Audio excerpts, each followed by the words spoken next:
Hey guys, Rogan's over here ripping up a piece of plastic. He's got one of those plastic containers. Got a hold of it. It's just noise beasling around. My little beazle. Hey Debbie, my little beazle doing a little beazling like he's good at. Little beazler. My little beazler doing some beazling. Why you beazling? Why you beazling? Look at that chest. Look at that dog. Look at that head on that dog. Hey Levi. Hey Chris. What's up, guys? So you might remember I do talk about things that matter on the show from time to time, and you guys might remember me addressing the pardons that Donald Trump gave the guys that murdered those people in Iraq. And I said they need to get those guys on interviews. And they could get on Fox News and News One Network and Newsmax, and they could tell America how amazing it was to go mow down 14, 17 innocent people. Right? Watch this. Kyle Klinsky grabbed that thought process of mine. A little different, but check it out. CNN did some decent journalism here. They spoke to Nick, a victim of the infamous Blackwater attack in Nisour Square that left innocent women and children killed. Most of this segment is very informative. Credit where credit is due. You will see at the end, though, the issue generally with mainstream media. Watch. Some of the most controversial pardons from President Trump were to 4 former Blackwater security contractors who were serving time for killing 17 Iraqi civilians in 2007. The pardons have stoked outrage in Iraq and beyond, and they've reopened emotional wounds. This was even before Donald Trump was fucking president of the United States. This shit happened, and he feels like he has to fucking intervene. Can you believe this shit? Justice has already been served. These guys are serving time. What the fuck is Donald Trump doing? I don't know. And as Arwa Damon reported from Baghdad in the aftermath of that... Oh, and the thing I like about Arwa Damon is when she talks, she sounds like her jaw is wired shut. Arwa Damon. She sounds like somebody wired her jaw shut. I like the way she talks. She's very, very percussive in her talking. Massacre, and I know you've stayed in touch with so many who were affected. And Arwa All right, I'm smoking for Nick. Hey, Luke and Brett. Good morning. Good morning, Erica. I mean, people who we're talking to, survivors, they are... Yeah, I'm not here to celebrate the new year, Luke. I'm smart enough to know that the next year's not going to be any happier than the last one. And you saying Happy New Year doesn't make it so. But nice try. Just absolutely shocked, stunned by Cheers, this decision by President Trump.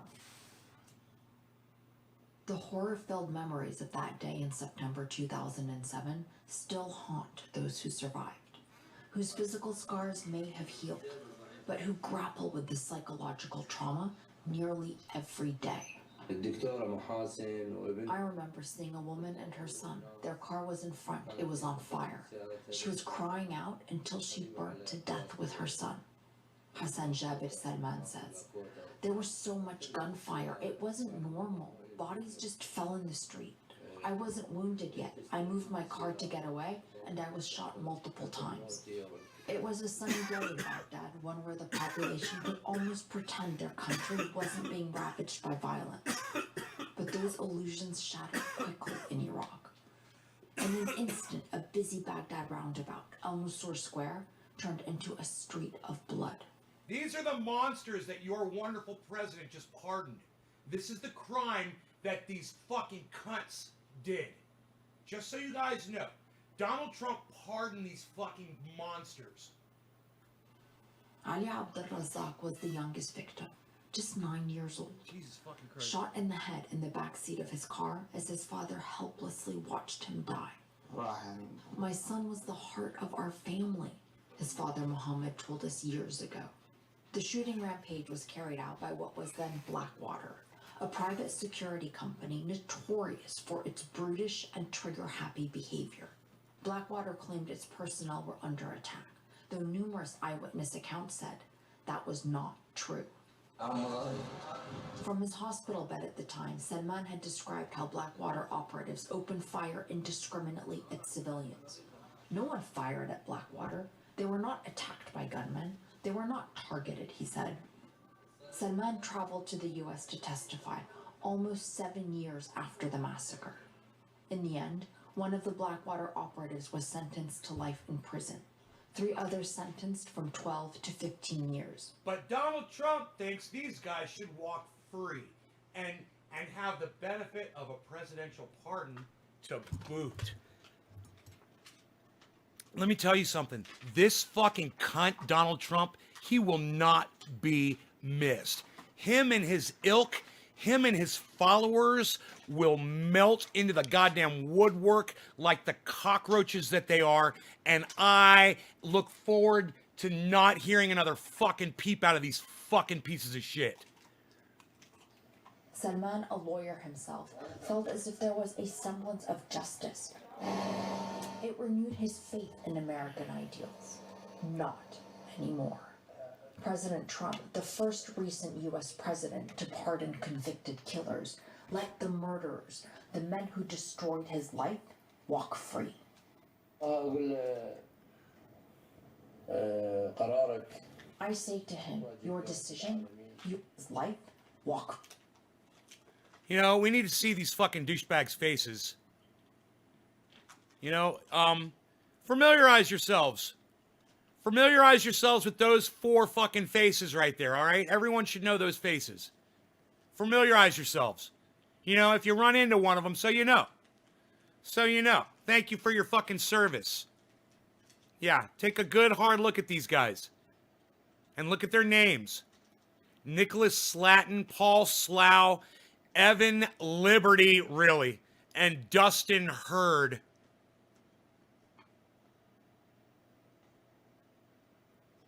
Yeah, he's running again in 2024. Yeah, I'm sure he is. Hopefully he'll die before then. Free. Or, you know what I would rather happen? Let him go ahead and run, and I hope he gets beat by a black woman. You know, I hope he gets beat by, hello somebody, Nina Turner. I hope she fucking kicks his ass in 2024. Nina Turner, hello somebody. And that would even be better than him not running. Him watching him get beat by a black woman. Salman says, you did not fulfill justice. You pardoned the criminals and the killers. The blood of the dead and wounded is on your hands.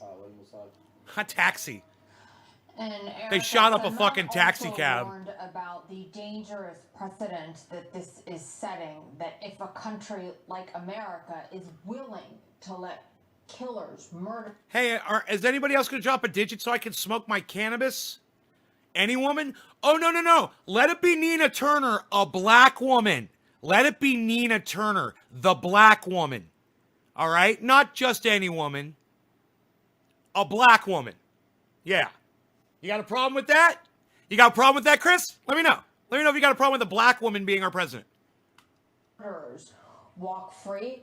What kind of standard does Hey, that Evans, set for the rest of the is world? somebody going to drop a digit on me so I can smoke my The cannabis? rest of the world, and specifically to the region, Arwa. Hey, Evans and Nick.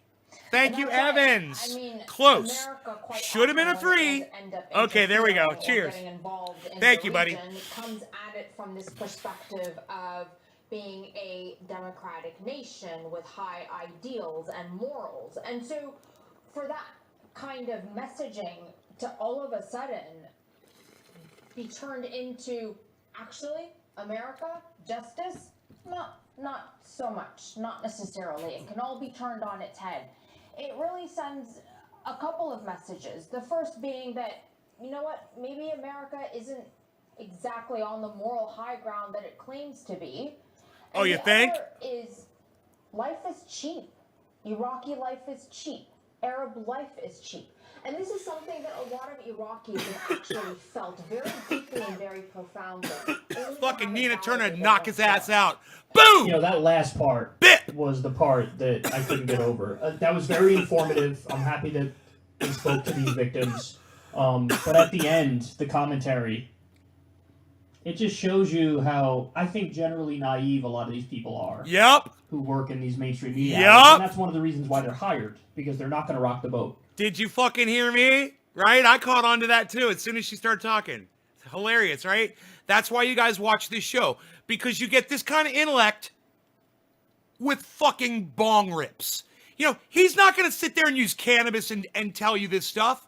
I will. That's why you watch this show. Because I'm not scared to do my bong rips and tell you the truth.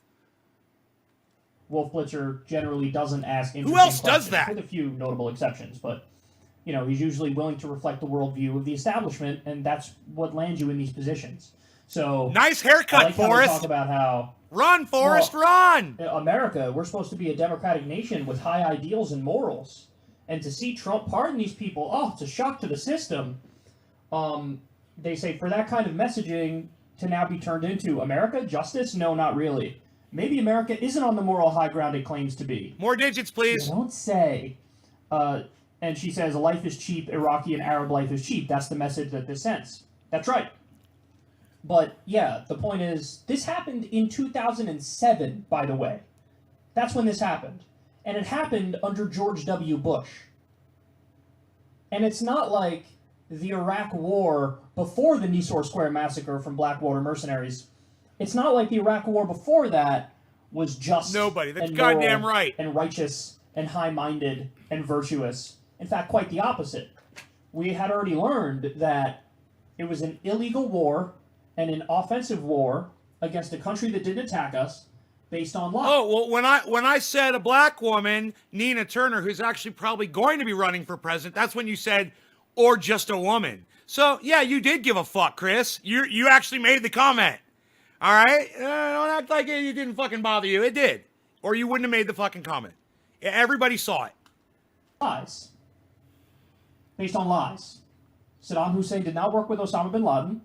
Saddam Hussein also did not have weapons of mass destruction, and he certainly wasn't planning some sort of imminent attack against the United States of America. So ask yourself, what were we really doing? What are we really doing? The only woman I know of that pops into my mind that is most likely going to be running for president in 2024, you don't know who fucking hello somebody Nina Turner is? Well, you better fucking ask somebody like me, and I'm going to tell you, Nina Turner embodies every fucking concept that you ever hear me say, politically. Now, that's not to say that she's not going to be bought off in 2 years just like AOC was, right? And I'm assuming that she is going to get bought off. But as of right now, she stands for universal basic income, Medicare for all. She wants to end foreign wars. She wants to forgive student loan debt. Hey, Brandon Troy, what's up, son? And she wants to tax the wealthy more fairly. Nina related to Tina? Tina Turner? I doubt it. But you got to check out Nina Turner, man. She's fucking fiery, and she's running right now for I believe she's running for a seat in Congress, but she's running as a Democrat. Everybody's kind of disappointed about that, but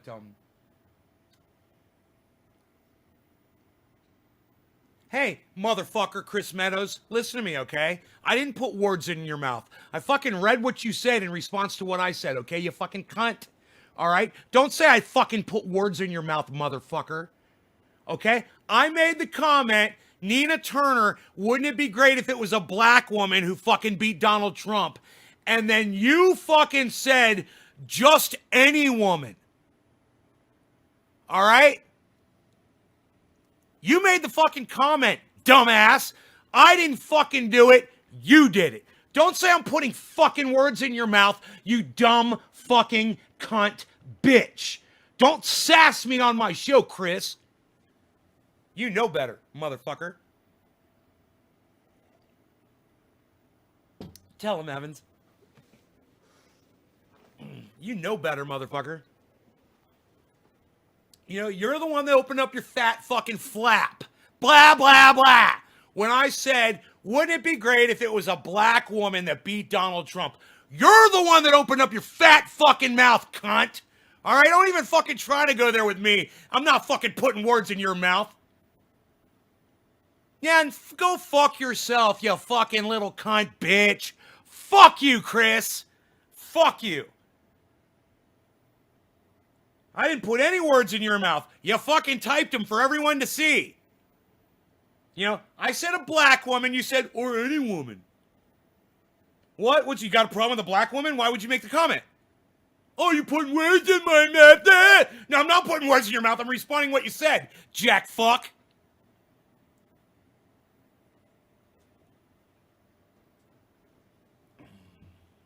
Hey, Stukes, what's up, buddy?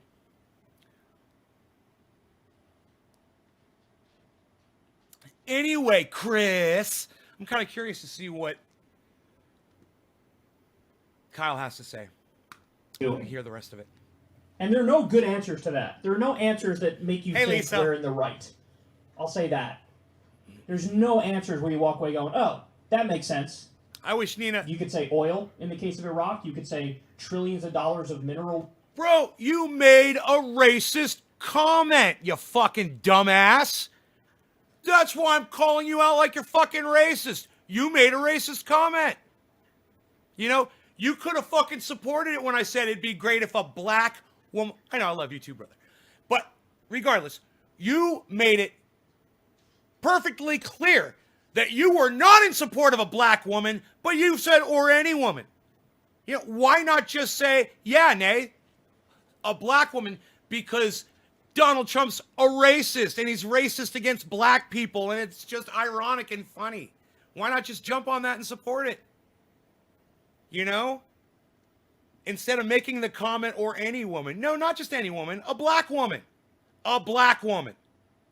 You know, the thing that Donald Trump has spent so much time, you know, in his life discriminating against, and then being president and lying to everybody and saying that he's not a racist piece of shit.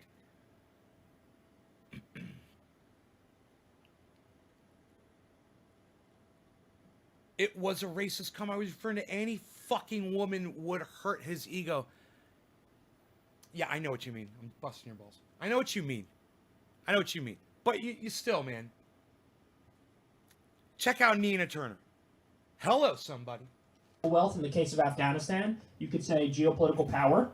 Well, There's a lot of answers, and they're Shut all the fuck up, Chris. military-industrial complex profits. Is that the main driving force? Maybe that's a little bit of a stretch, but certainly it's one of the windfalls of it.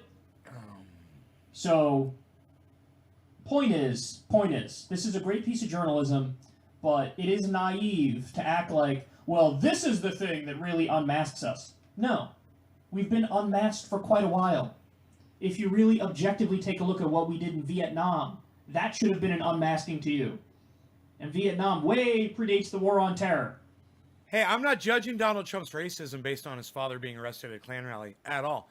I'm judging Trump's racism based on the fact that he tried to have 5 men of color put to death for a... I'm crying in a safe place, though.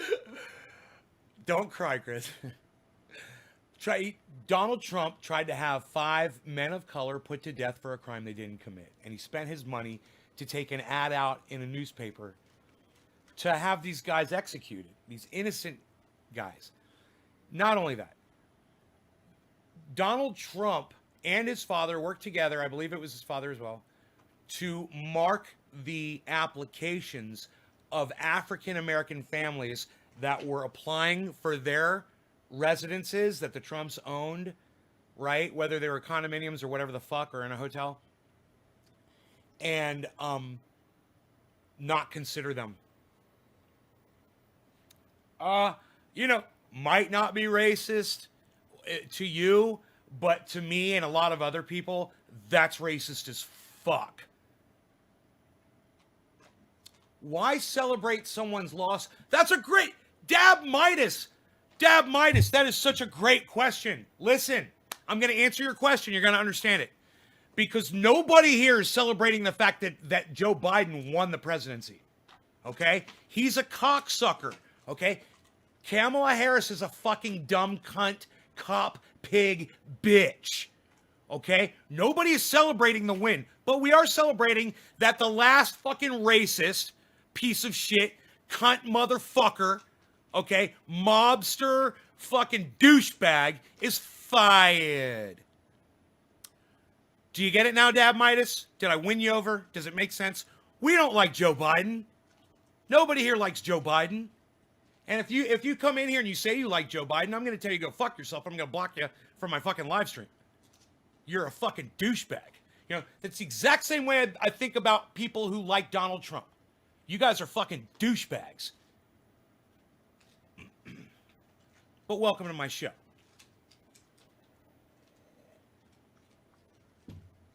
I always tell people, hey man, if you want to vote for Donald Trump, okay, fine, great. You can vote for Donald Trump all you want. But if you come in here and you tell me that he's a great leader or that you like him or that he's respectable or that, you know, he deserves Man of the Year, you know, or anything like that, yeah, I'm going to have a fucking problem with you because there's a problem with you. So you guess it's like canceling itself out? It's supposed to, Dab. It's supposed to. It's supposed to cancel itself out so you learn and you start focusing on what's important, which is gardening and not stupid fucking politics. You know, when Donald Trump is pardoning murderers, I have a problem with that. It's got nothing to do with fucking politics and everything to do with social issues. I've got a problem with Donald Trump releasing fucking murderers with a pardon. And he's doing it to say fuck you to Iraqis and people who, you know, support people of color.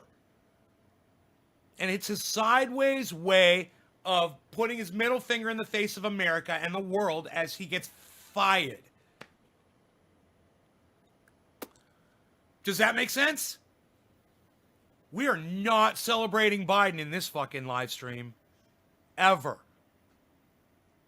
Biden is a fucking piece of shit. And hey, look, I show this all the time. Here's my fucking ballot. Here's my ballot for the 2020 election. Unopened. There's my ballot right there. Addressed to me. I didn't fucking participate in that bullshit. You got a problem with both sides of the news covering the things that benefit them? Yeah, you know, I talk about that on this show all the time, Dab. I totally agree with you. I totally agree with you. Do you see? You see how easy that was? You know, it just so happens that there's always things that you can pull from different news agencies, but you can't take the whole thing as a complete course in whatever it is they're pushing on you. You know, you see a piece of video, you hear something someone said, so you could take the direct quote. You know, someone put a mic up to somebody's face and they said something. You know, things like that. That's real news. You know, the opinion that someone says after they show you the video clip, no. And you got to know the difference. You know? But yeah, I do grab information from all kinds of sources and sorts all over. The internet and on television as well. Mainstream media, you name it. I get my news everywhere. I provide my audience with as much up-to-the-minute news as I can. So, perhaps when you're the world's sole superpower and you're an empire, you're not acting based on high morals and ideals and virtuousness. You're not the policeman of the world. Maybe you're the world's thug. And maybe you just think rules don't apply to us, laws don't apply to us, and that's exactly what Trump said here. Trump just crystallizes it. Trump just takes the mask off of the empire and stops the tap dancing bullshit where previous presidents pretend we're so virtuous and so moral, and that's why we do what we do. Or we're not at all virtuous, we're not at all moral, and we got this clown buffoon running us. He can't even hide it. Pro-imperialist, and he says stuff like, he can't even hide it. We should have just taken the oil. We should have just taken the oil. I don't know why we didn't take the oil. I think that we should basically just take the oil. So there you have it. Again, good journalism from CNN. I'm happy they spoke to the victims. I'm happy they covered this in the way they did. But at the end, you see how kind of naive they are. And, you know, I think most adults who've looked at this stuff seriously, even a little bit, already knew that it was nonsense. All the fake morals and ideals that we pretend to protect by going around the world. So it's just interesting to see them have that light bulb moment at this late date, all because Trump pardoned these war criminals. It's like, really, the Bush administration torture didn't give you that light bulb moment? Should have had that light bulb moment in the early 2000s with torture. Illegal torture against innocent people nonetheless. Guantanamo Bay, that didn't give you that light bulb moment? No, now you get that light bulb moment. Okay. Better late than never, I guess.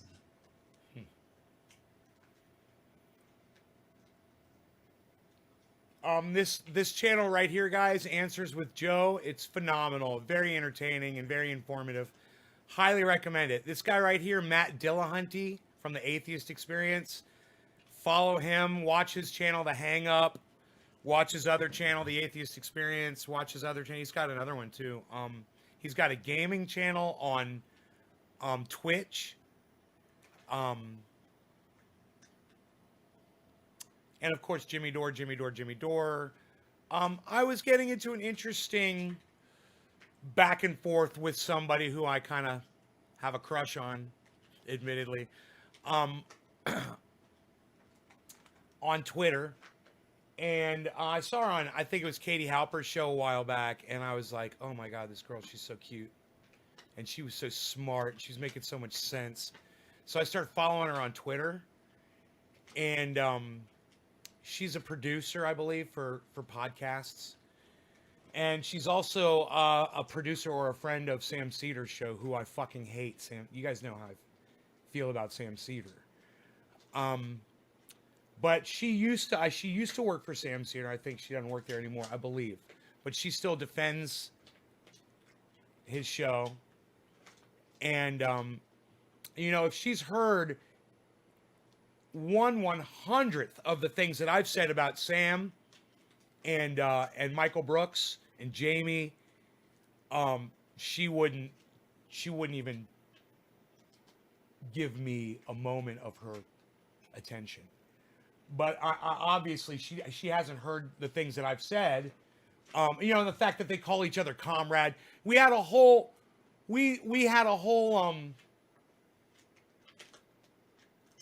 discussion about that on here. You know, the whole comrade thing. And anyway,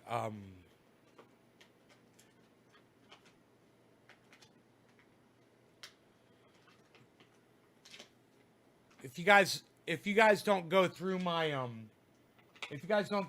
Twitter feed, you're missing out on a lot of great entertainment. I mean, if you're ever bored, you know, just a good idea to just go through my Twitter feed and just start reading the shit that I post to people, the conversations I have with the answers that I give to people, and go back and read what I said to them. Hey, Dan, what's up, son? You don't even know who Sam Cedar is. You're so funny. Fucking troll bitch. All right, so anyway, let's pull up Twitter here.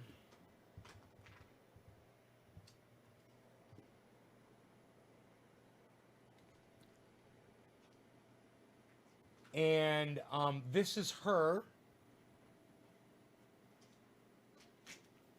Her at is at Kelly Carey. If you guys want to follow her.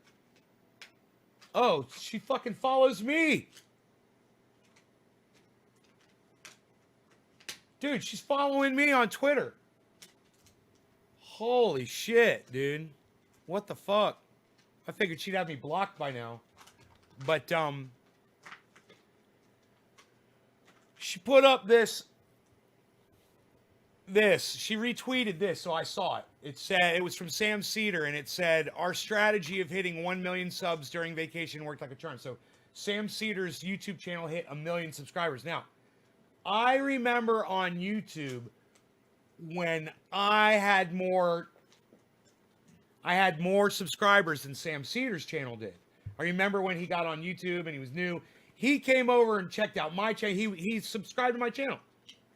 So I didn't even know who Sam Cedar was. And one day I was going through my subscribers and I saw this cartoon picture, and it was of one of my subscribers. It's like the only one of a cartoon representation of somebody's face. I was like, who's that? So I clicked on it and went to Sam Cedar's page. I started looking at it. I was like, oh shit, this guy's like legit fucking podcaster. So I subscribed to him, you know, and I started following him, and I liked what he had to say. I agreed with everything he fucking said.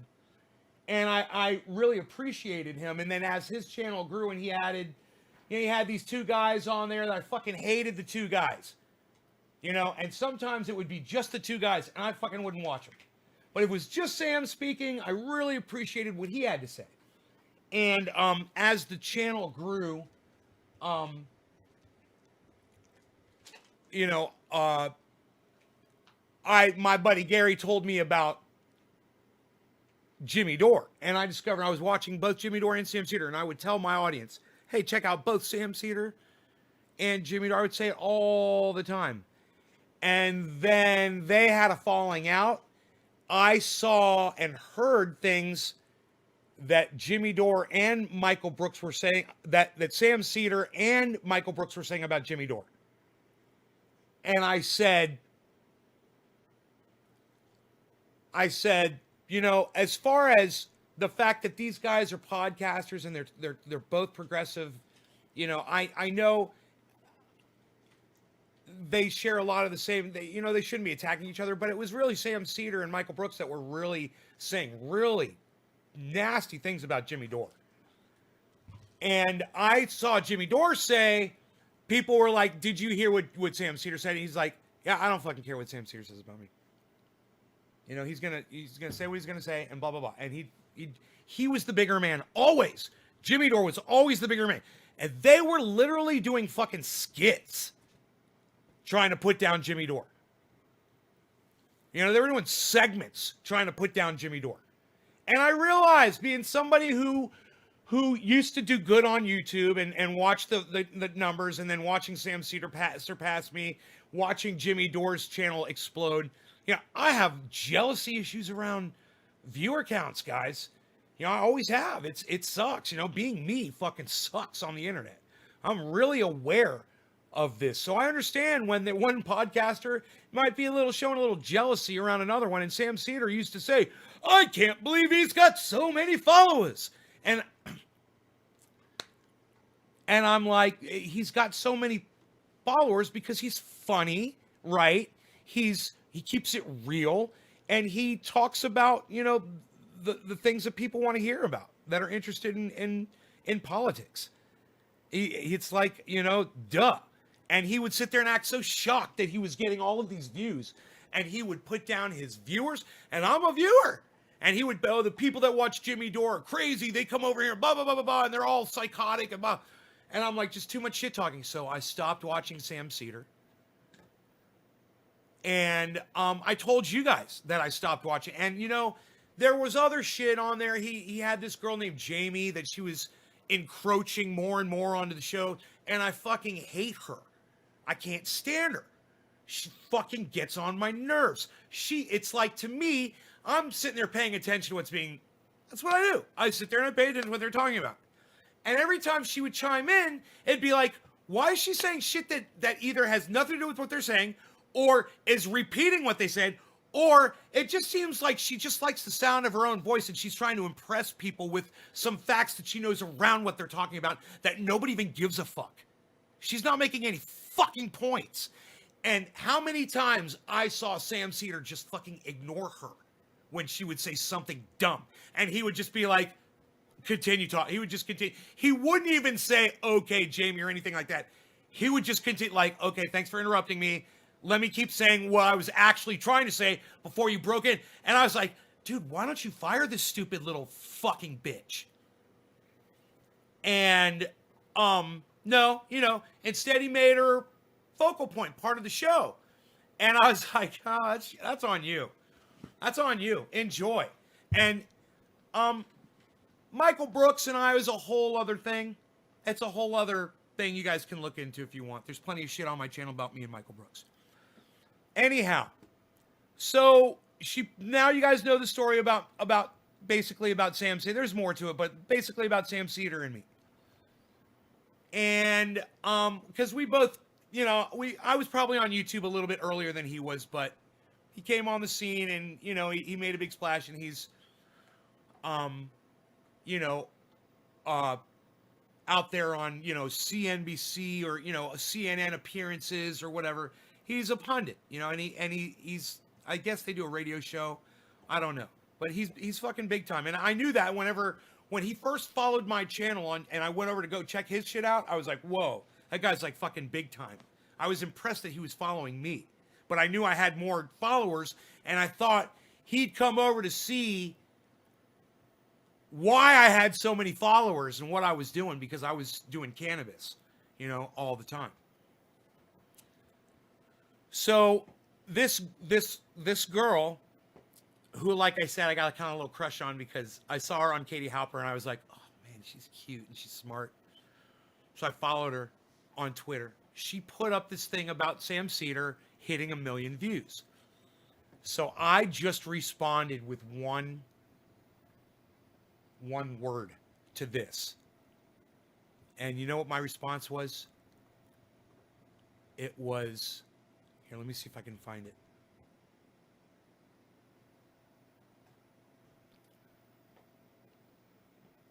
There's one word.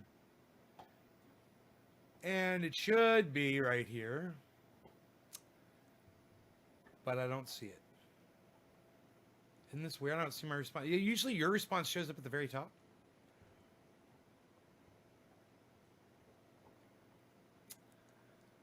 Okay, wait. I think I may have clicked on the wrong post. Okay, this is Sam's post. I didn't respond. I don't think I responded directly to Sam's post. I responded to hers. With this one right here. So let's click right here. Here we go. So I said, scam. Because the other day I was on Twitter and somebody said scam Seder. And at first I didn't know what it was. And then I was like, oh, they're calling Sam scam. They're calling him a scam. And I got such a kick out of that. So I was like, yeah, man, I like it. I'm going to call him scam. He's fucking scam. Fuck that guy. For what he says about Jimmy Dore and my personal beliefs around it. I liked it, so I picked it up. And she replied to me, which blew me away. I never thought this woman would ever reply to something that I put up on Twitter, especially something acidic and dickish. And I wasn't trying to troll her. I wasn't expecting her to respond. I was just saying how I feel about something. I was like, fuck, Sam's a scam. Fuck Sam, and fuck the whole comrade thing, and fuck the way they tried to bully Jimmy Dore and his viewers and all the shit they talked about him, and blah, blah, blah, blah, blah. And I could go on and on and on, but I'm not gonna. You guys heard how I felt. She said, so you think the show is a scam? And I said,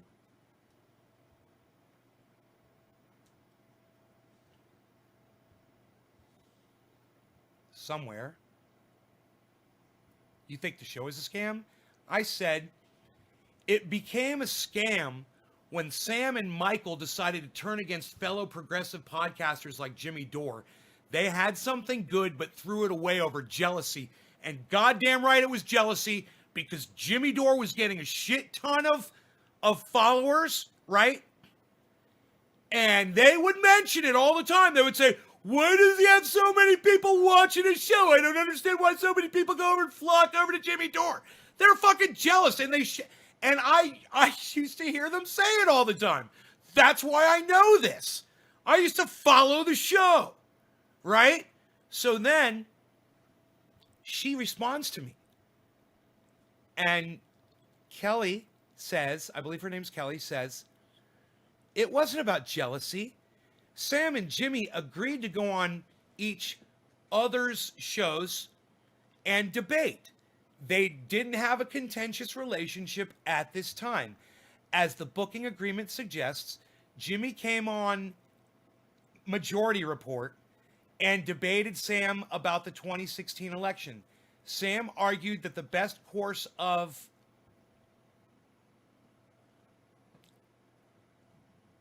action, it goes on, guys, was to vote for Clinton because Trump is ridiculous and terrible. Jimmy argued that Hillary was too terrible to vote for, and Jimmy was right. Because fucking Hillary lost the goddamn election. Jimmy made the argument that Hillary was a poor fucking candidate. And that he was voting green. It was a more contentious debate than Sam usually has because of Jimmy's style, I guess. Sam made Jimmy angry, and I think Jimmy hung up. Well, so she doesn't really know what happened. I don't know either. I don't know anything about this.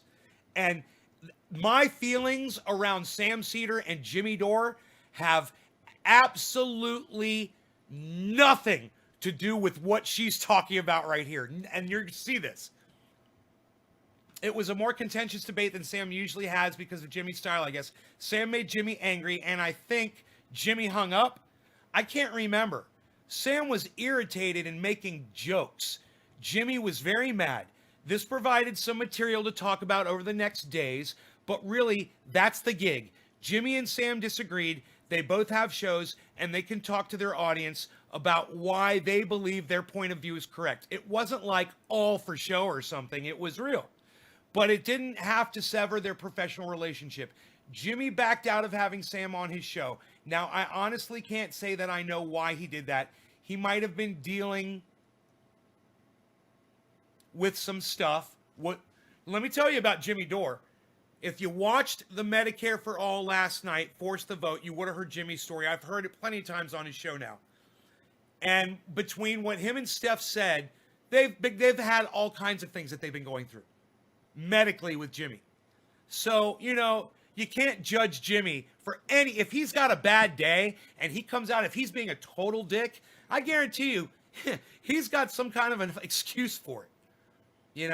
So, like she says, with some stuff, he might have been dealing with some stuff, had things come up, I don't know, she says. But that wasn't particularly well received. Anyway, I was there for all of it, every minute of it. And it wasn't about jealousy. Bullshit. It wasn't about bashing Jimmy for no reason. You obviously like Jimmy, and that's fine by me. I like fucking Sam. I just think he makes some fucking poor hiring decisions. I liked Sam Seder, but he made... Hey, look, I attack people all the time on this show. I'm doing it right now. Hey, look at this. I'd be a very, very big hypocrite if I said I didn't like Sam for saying how he feels about people and making skits around them and doing that, and that's fine. But I just find his attacks of Jimmy Dore done out of jealousy and done unjustly. Mostly my attacks are based on the same thing, and if I'm being hypocritical, fine. Maybe that's why there's only 24 people watching my show. I'll give it that. But at the same time, this is fucking Sam Seder and Jimmy Dore, and, even if it's not me, other people can hold them to a fucking higher standard. Like I said, I got 24 folks watching me. These guys have thousands and thousands of viewers. This shit was inexcusable, and the jealousy was thick. I mean, it was there. I'll go back and I'll find the goddamn clips if I have to, of Sam and Michael making comments about all the viewers that Jimmy Dore gets. Why does he get so many viewers? God, I got so sick of fucking hearing that. But no, Kelly says she was there for all of it. She was there for all of it. So, she was there for all of it, and I definitely wasn't. I wasn't a producer on the show. She obviously was. She was there for all of it, so she knows better than me. But, you know what I know? Every other thing that I fucking told you that I couldn't stand about the Sam Seder show still stands. Oh, man. And you really should go back and watch the Michael Brooks shit too. But anyway, you obviously like Jimmy, and it's fine by me. I'm not someone who's seen a ton of his shows. Well, I am. I'm someone that's seen a ton of Jimmy Dore's shows. And I'm someone who's had his wife on my show twice for interviews. And I'm someone who also had a 4-minute segment with Jimmy Dore, who came on briefly to speak during one of her interviews. I've also had his writer, Ron Placone, his close friend, Graham Elwood, on multiple times. And they all love and share and enjoy my triage oil that Kelly, I would gladly send you some if you've got a P.O. box, if I haven't offered this to you already. It takes pain and itching away. It works on psoriasis. It works on everything. It works on dogs and cats. It works on children. And it's not proprietary. And it's all the information is here on my website. If you're watching this while I'm screaming at you on my show. But understand this, it's my gig. This is what I do. I come on here every day and I fucking scream my lungs out. And you know, hopefully I'll get some people watching, and hopefully I'll win some hearts and minds while I do it. But anyway, let me continue. She says, I'm not someone who's seen a ton of his shows because I've worked on other shows that I need to keep up with. But you know how venomous he can be. No! Jimmy Dore is not venomous at all, and that's incorrect. It's an incorrect word to use when talking about Jimmy Dore. He's not venomous. He might be reactionary. He might be real. He might call people on their bullshit. But venomous would mean that he attacks people that don't deserve it. That he does it out of a passion for doing that. If Jimmy didn't ever have to attack a single person ever, and if I never had to attack a single person ever and call people out on their bullshit, we would be the two happiest men on the planet. I guarantee you that about both of us. And that would be one of the questions I would ask Jimmy. And I guarantee you he would say, man, dude, if people would just get it right and I could just live my life happily, that's the way he doesn't want to do this. You make it sound like he's a serpent crawling through the goddamn reeds, waiting for an innocent victim to attack. Venomous? No, I disagree, okay? And because you're such a beautiful person and I love you so much, Kelly, I'm going to respectfully disagree with you on calling Jimmy Dore venomous. He absolutely is not. Look at his beautiful wife, Steph Zamorano. Look at Graham Elwood, a beautiful vegan that loves them and hangs out with them and works with them. Look at their main writer, Ronnie Placone, a lover of all people and a beautiful podcaster. And if you're not familiar with Ron Placone, Kelly, please go check him out. I'm sure you are. And understand, these are the people that want to surround themselves with Jimmy Dore because he is not venomous. Incorrect use of word there, but let me keep going. She says, Majority Report's reaction was a reaction to his, to Jimmy being venomous, which he isn't. Okay. I'm not criticizing Jimmy for whatever you just did. You just said he's venomous, and this is it summed up. You said Majority Report's reaction was a reaction to his Jimmy being venomous, which he's not. This right here. That's the tweet right there. Out of everything you wrote, honey, that's your tweet. And it's incorrect on its presumption that Jimmy Dore is venomous. He's not. You know, and if I thought Jimmy Dore was venomous, I wouldn't watch him. You know what? Michael Malice is venomous. And Michael Malice has a preponderance for going out of his way to slight people. You know, and I guess if I was fucking 5 feet tall, you know, I might be the same way. He punches down, okay? Jimmy Dore's motto is always punch up. There is a huge difference between that. And any kind of venom that you might perceive from Jimmy Dore, I guarantee you it's you misperceiving his passion and his anger, trying to help people that have it worse than he does, because he's been there and he understands it. I'm not criticizing Jimmy for whatever he said. You just did. Because I don't remember what was said. What? Okay, you just blew my mind because you just told me you were there for all of it. Every minute of it. And it wasn't about jealousy. But now you said you don't remember what was said. Okay. Kelly, you're crazy and I love you. You're turning me on.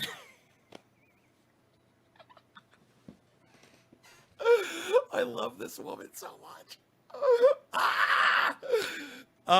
So she said, and he can say whatever he wants, but of course, Michael and Sam would write him off if he wouldn't respond to them. And he would only bash them on his show. They didn't turn on him. It was just something that happened. Okay, so when you said they didn't turn on him, then you say it happened. It kind of cancels itself out. So my response to her was this. And I did read through all of that, and I really missed the part right there that I've highlighted that says, you know how venomous he can be? Because I didn't know what she meant by MR. I didn't get it until later. I was like, oh, she's talking about Majority Report. That's Sam and Michael, the whole crew, herself included. She was part of that team. And I understand that.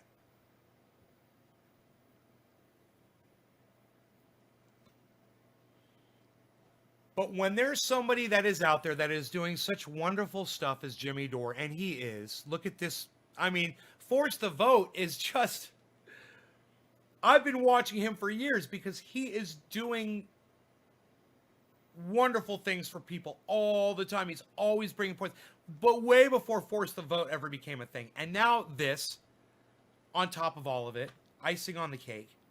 I've been watching him for a long time. I support him for a long time. And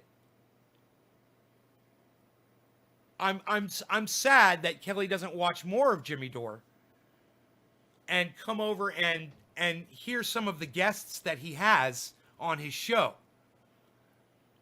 that's a big part of it, and his interactions. And listen, you can get caught up in a spat that two people had and totally be blinded to the fact that Jimmy Dore is literally saving people's lives with his show every day. He is going so far to help people. And there's, he could be doing comedy and he could be making so much more money. He could be he's just, hey, it's the happy hour with Jimmy and Steph and our guests, Graham and Ron, and we're just going to do stand-up on here. But is that going to save anybody's lives? A little bit. It's a little bit. It's gonna help depression and things, and people won't be driving around and whatever. Yeah, a little bit. But you know what really will save lives? This push that he's made, that he started for forcing the vote for Medicare for all. And it's a good start. Whatever it achieves, wherever it goes, he has already really brought a lot more focus onto it. And you have to give Jimmy Dore credit. And Kelly, that's why I'm sad that you don't watch his show more often. And I think that if you did watch his guests that he has on there and watch the way he interacts with his guests, and the like I said, you can be distracted by a fight that he had with Sam, but you need to see him interview people, and you need to hear how he talks to those people when he interviews them. You need to hear the questions he asks, and then listen to him follow up, and listen to the way he pays attention, and he's not just waiting for his turn to speak. He will sit there and let people go when they're making sense, and he knows it is helping his audience. So, Dylan Ratigan, one of the greatest minds of our time, and Jimmy has him on the show all the time. You need to check out those interactions. You need to check out Steph Zamorano, his wife, and listen to her. And she has so much more to add. I'm sad that you don't know more about Jimmy and that you think that he's venomous. I'm sad. So anyway, my response was, you can claim all of it, I said, but I've heard Sam referring to Jimmy's audience numbers way too many times to believe otherwise.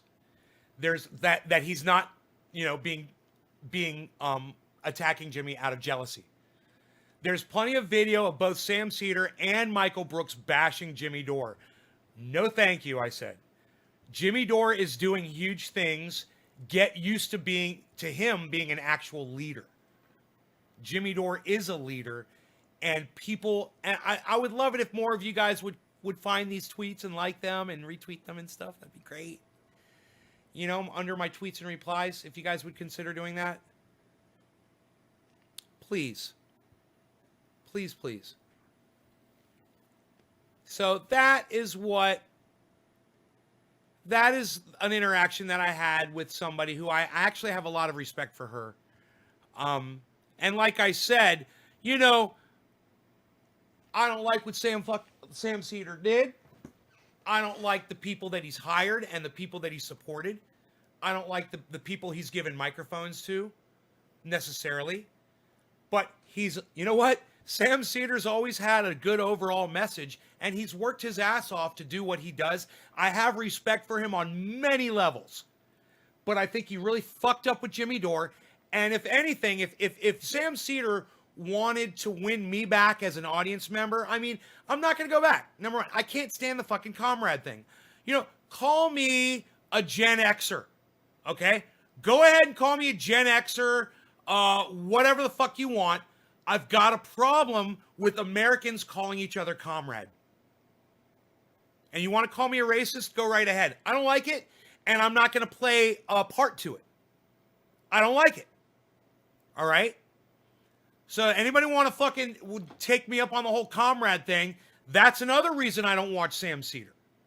And that's not really Sam's doing. It's his fucked up audience. And I just don't want to be a part of that. You know, and I've literally gone into his chat, and anytime I see people calling each other comrade in there, I just block them. So I could just not see that shit. Anybody got anything to say about that? So it's, you know, there's a few problems that I had, and I'm not going to blame Sam for that.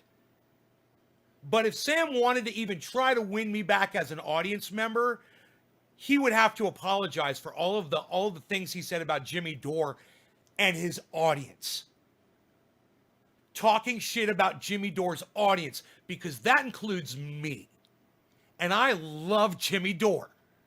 And Jimmy Dore's not perfect, and Steph Zamorano might not be perfect. She wished me a Merry Christmas. Let me tell you something.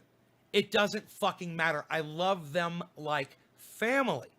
And, you know, she would probably love them like family too if she watched them more. And like I said, gave Jimmy that chance to really listen to him. No, I'm doing a quarter of the hour. Miss 710, shut up, you no good. Shut up, you. Sit down. Psst. Unreal. Psst. Nobody's even doing that, pal. Shut up. I got my people confused. Shut up, sit down, you. Psst. Unreal, pal. Psst. Unreal, pal. Psst. Sit down. Shut up. Psst. Psst. What are you doing?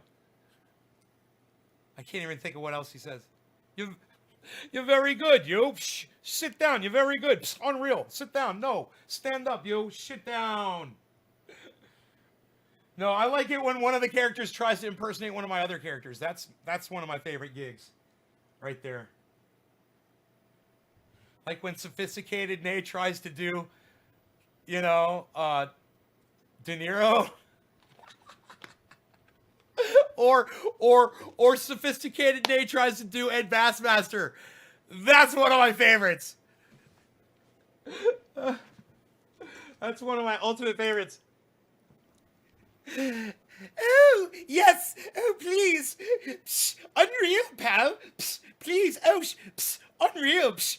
Nobody's even doing it like that anymore, pal. Psst. Unreal. Psst. Sit down. Nobody's even doing that anymore, pal.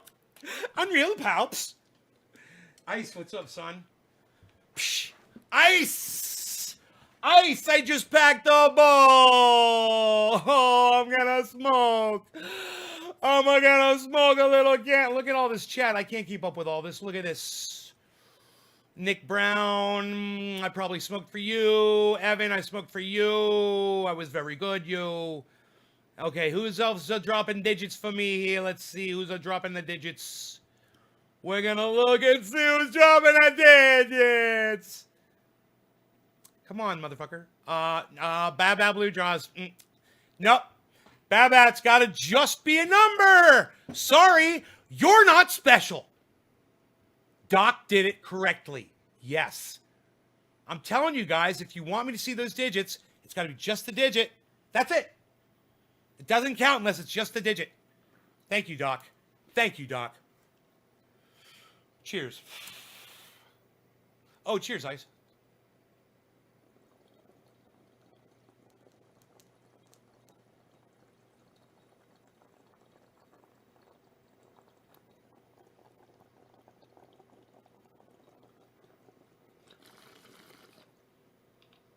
The reason I have you do that is so it's easier to find them. Thank you, Baba Blue Jays. Oh, you want me to retroactivate this for you now? All right, Doc, forget about this. This is Baba Blue Jaws. I'll get you next.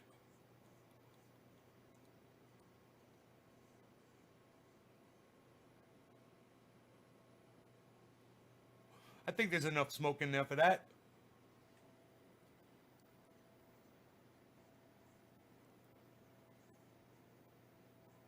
Hey, man, I take big bong hits. What can I say?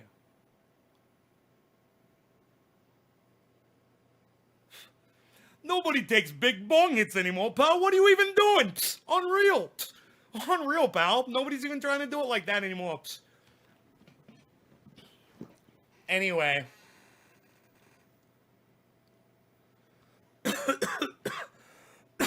Wouldn't it be amazing if that girl is watching my show like for the last few weeks? I didn't know she was following me on Twitter. I'm so fucking embarrassed. Oh my God, she's following me on Twitter. How did that happen? Oh my God. And I just say the worst shit on there, and you know, and she's like,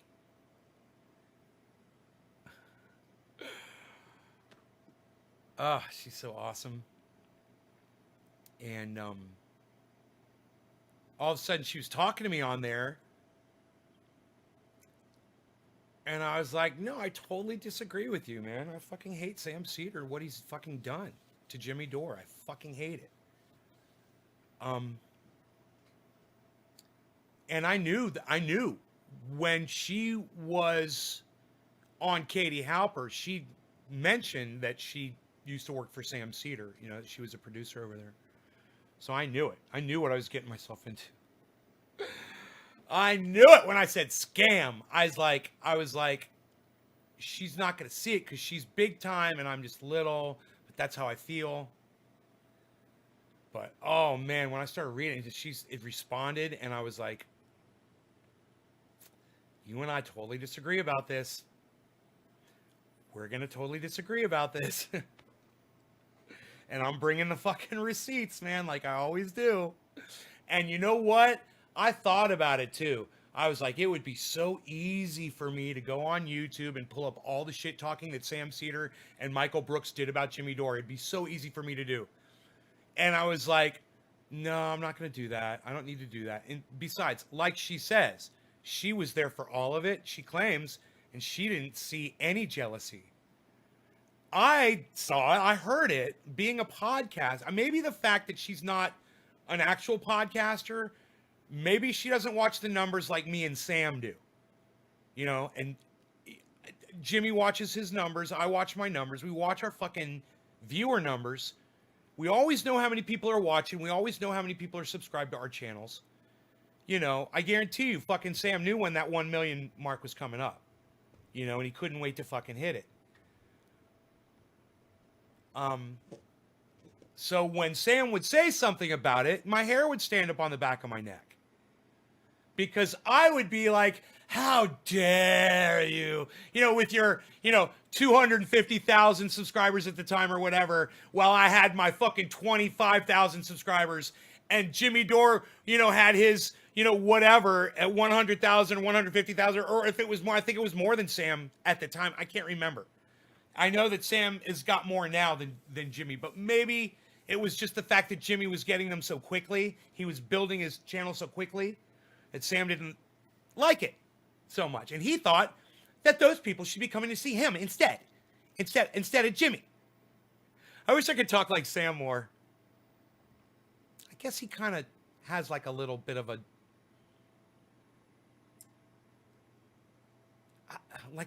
Brooklyn thing going on. Bronx. like to be able to get that. Do a Sam Cedar impersonation and blow Jimmy Dore away with it. It'd be so funny. I'd say something snarky about Jimmy Dore. Like what? Jimmy Dore and I cover the same stuff all the time. It's just that he lies about it, and I'm always accurate. Everything I say is the truth, and everything he says is a lie. Why do people go over and watch him instead?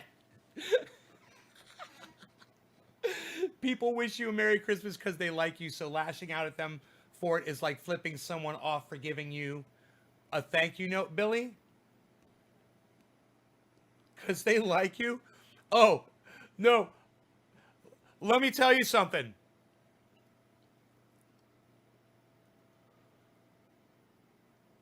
Arn Raw just put up a video. It's, I think it's a new one, and it's about, have a blessed day. Oh, man, it is so funny. He dresses up as a preacher, and, he talks about Mary. I got to play you the fucking video. Why am I running out of goddamn CPU, man? Are you fucking kidding me? Is it because I run 2 monitors? I wonder if I killed the second monitor, if my CPU usage would go down. All I gotta do is turn it off. YouTube, Arn Raw. It's only a short video. You guys have to see his impersonation of a preacher. Arn Raw, dressed up as a fire and brimstone fucking preacher, is fucking hilarious.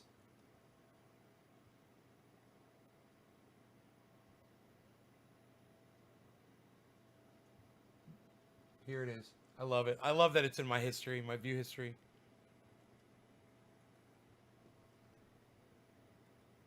Inoculate them against the Fulton and other satanic, communistic, cannibalistic lies from the pit of hell. Then, once they crushed the students' curiosity, preaching religion. I made it 3 minutes into the video before I stopped watching it. You're on the phone with customer service. They do their job and take care of business, and then they say, "Is there anything else I can help?" Okay, now for anybody who doesn't know, this is Arn Raw, okay? He came on the show and did an interview. That interview is available for you to see right now for free at knavesgarden.com. If you guys want to watch the interview that I had with this guy right here, Arn Raw, go watch it.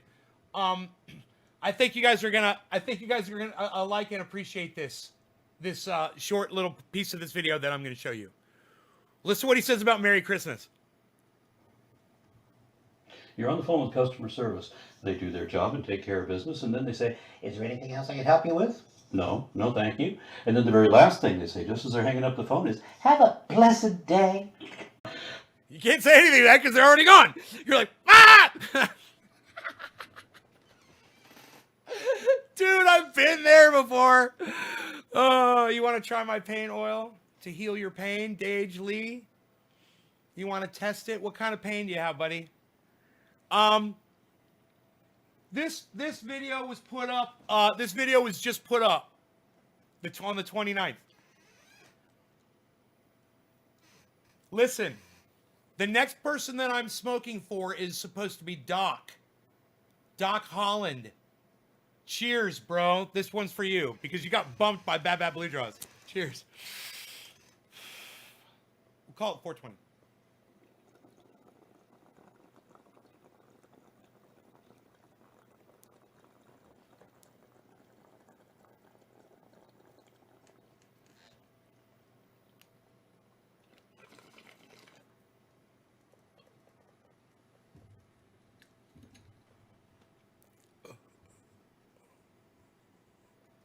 But why did they say that? I mean, instead of "have a nice day" or, I don't know, something else, why "have a blessed day"? Well, because here in the United States, religious fundamentalists own and control every level of state and federal government, and they want to enforce their religion on everyone else however they can.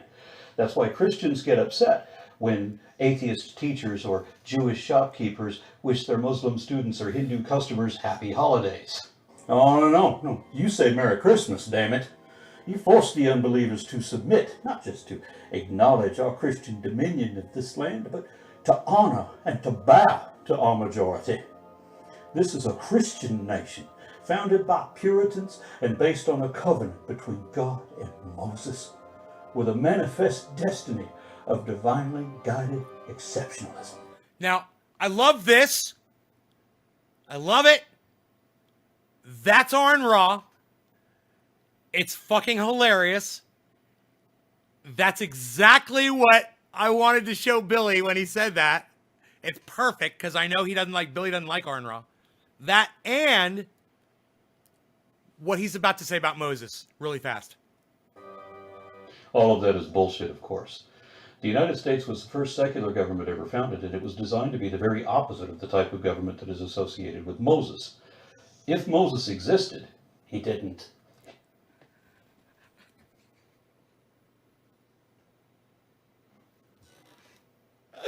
Can we just watch that over and over and over and over and over? Please, please, please. He would hate every...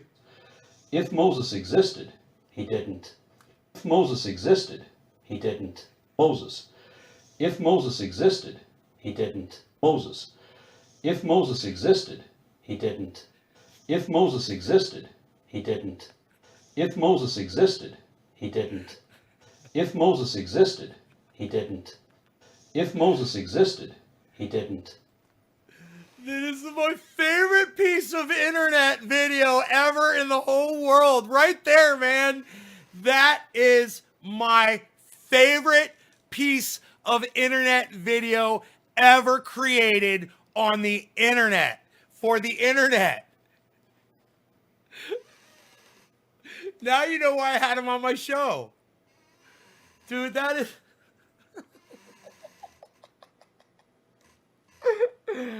Oh my god. Oh my, this is the best fucking 3 seconds of video I've ever seen in my entire life. It might even just be 2 seconds. Oh my god. Christy Day. Illegal in the UK. I think you guys should move to the United States where it's legal. They don't deserve your tax dollars. Happy New Year's from Greece. Hey, Alexandros Rigonis. Bottom of the hour. Cheers. Ugh.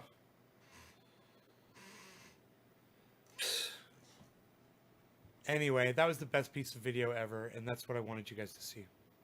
So thank you so much for watching my show. I love you guys, and I will see you guys on the next one. All right? Check out my friend Ron Placone, ronplacone.com. Check out Jimmy Dore, Jimmy Dore Comedy, Jimmy Dore on YouTube, Ron Placone on YouTube, Graham Elwood on YouTube, Lee Camp on YouTube, Arn Ra on YouTube, Eleanor Goldfield on YouTube, Miserable Lib on Twitter,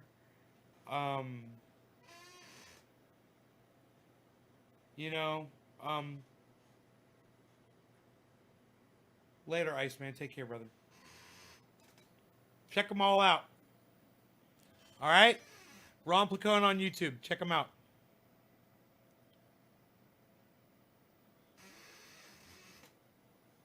Bye, guys.